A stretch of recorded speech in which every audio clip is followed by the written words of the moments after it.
حضرت انس بن مالک حدیث کے راوی، میری طرف دیکھیے گا، حضرت انس بن مالک حدیث کے راوی ہیں، توجہ کرنا۔ کہتے ہیں ایک بی بی حضور کے پاس آئی، اپنا علاقہ چھوڑ آئی، آ کے کھڑی ہوئی تو اس نے کہا حضور میں خاندان بھی چھوڑ آئی ہوں، سسرال بھی، میکا بھی، ننیال بھی، ددیال بھی، میں ہر ایک کو چھوڑ آئی ہوں، میں جائیداد والی تھی وہ بھی چھوڑ آئی ہوں، مال دولت بھی چھوڑ، ایک میرا بیٹا تھا جوان وہ میں ساتھ لائی ہوں۔ سونیا یہ آپ کی نوکری کرے گا اور میں حضرت فاطمہ کی ڈیوٹی کروں گی، میں حضرت عائشہ کے برتن دھویا کروں گی، میں بھی نوکری کروں گی، حاضر ہے۔ فرماتے ہیں رسول پاک نے بچہ اصحاب صفہ میں رکھ لیا، اصحاب صفہ میں، اور بی بی کو نبی پاک صلی اللہ علیہ وسلم نے عورتوں کے ساتھ متعین کیا۔ حضرت انس کہتے ہیں وہ نوجوان بڑا پیارا، بڑا میٹھا، بڑا دھیما، بڑا وفاشار، وہ سبق اچھی طرح یاد کرتا، وہ نماز دلچسپی سے پڑھتا، وہ حضور کی باتوں کو غور سے سنتا، وہ رسیلا، وہ سنجیدہ، وہ کم گو، وہ میٹھا، وہ پیارا۔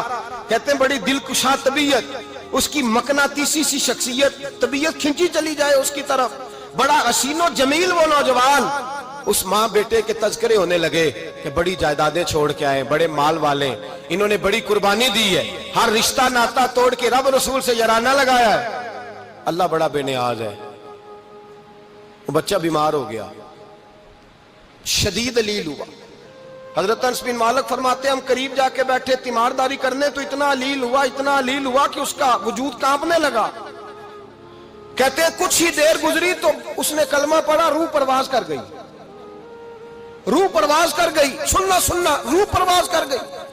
کہتے ہیں نبی پاک صلی اللہ علیہ وسلم کو بلایا، حضور آئے تو آنکھوں میں آنسو۔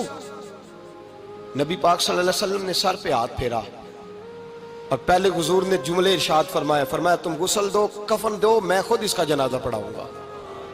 پھر حضور نے فرمایا نہیں، اسے غسل نہیں دینا، ارادہ بدل گیا ہے، پروگرام تبدیل ہو گیا، اسے غسل نہیں دینا، کفن نہیں دینا۔ حضور کیا کرے؟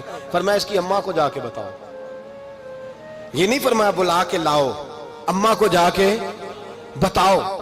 حضرت انس کہتے ہیں میں نے کوئی نرالا سے رنگ دیکھا، کوئی منفرد سا انداز دیکھا، ہمیں بھیج دیا اماں کو بلاؤ، اور خود نبی پاک اس کمرے سے نکل گئے اور حضور کے آنسو بھی یکدم خشک ہو گئے، مزاج بدل گیا، پریشانی بدل، اماں کو بلاؤ اس کی۔ پتہ نہیں ارادہ محبوب کیا ہے، ارادہ خدا کیا ہے۔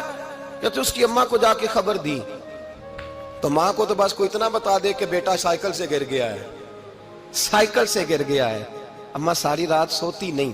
ایک شاعر نے کہا تھا ایک مدت ہوئی میری ماں نہیں سوئی، میں نے ایک رات کہا تھا مجھے ڈر لگتا ہے، ایک رات کہا تھا مجھے ڈر لگتا ہے۔ یہ اپنے اپنے رنگ ہوتے ہیں، اپنا اپنا انداز ہوتا ہے۔ رمضان شریف کا مہینہ آتا تو میری اماں جی کہاں گری کا تیل منگاتی، چیزیں منگاتی، اور پھر زبردستی میں منع کرتا کہ اماں جی نہیں، یہ آپ کیا کر رہی ہیں، میں تو تیل ویسے بھی ذرا کم استعمال کرتا ہوں، تو رگڑ رگڑ کے، اور نہیں کتابیں بڑی موٹی ہیں، فلاں چیز بڑی موٹی، اس کا رنگ تھوڑا نرالا ہے۔ اور یہ جو ماں کا رنگ ہے نا، اس جیسا رنگ دوسرا ملتا بھی کوئی نہیں دنیا میں۔ یہ اپنی مثال آپ ہی ہے۔ اماں کو کہا تیرا بیٹا، اماں ذرا دوڑی، گری، پھر اٹھی، پھر گری، پھر اٹھی، پھر گری، روتی ہوئی آئی۔ کہتے ہیں پیچھے وہ روئی، لیکن جب بیٹے کی میت کے قریب آئی تو اب نہیں روئی۔ کہتے ہیں ہمارے چہروں پہ نظر دے ڈالی اور کہنے لگی تمہارا کلاس فیلو فوت ہو گیا ہے، واقعی چلا گیا ہے؟ کہاں پردہ کر، واقعی کہاں؟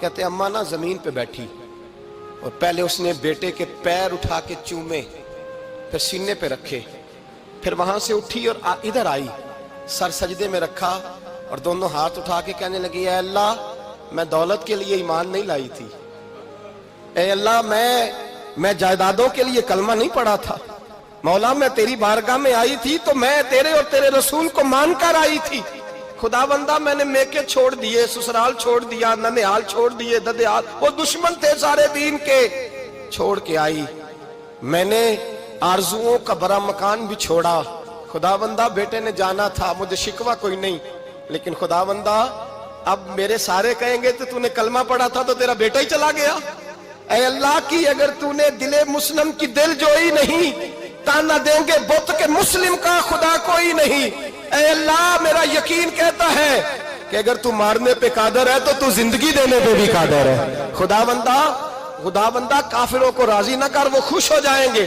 وہ مجھ پہ تانے کسیں گے، پھپتیاں کسیں گے، اے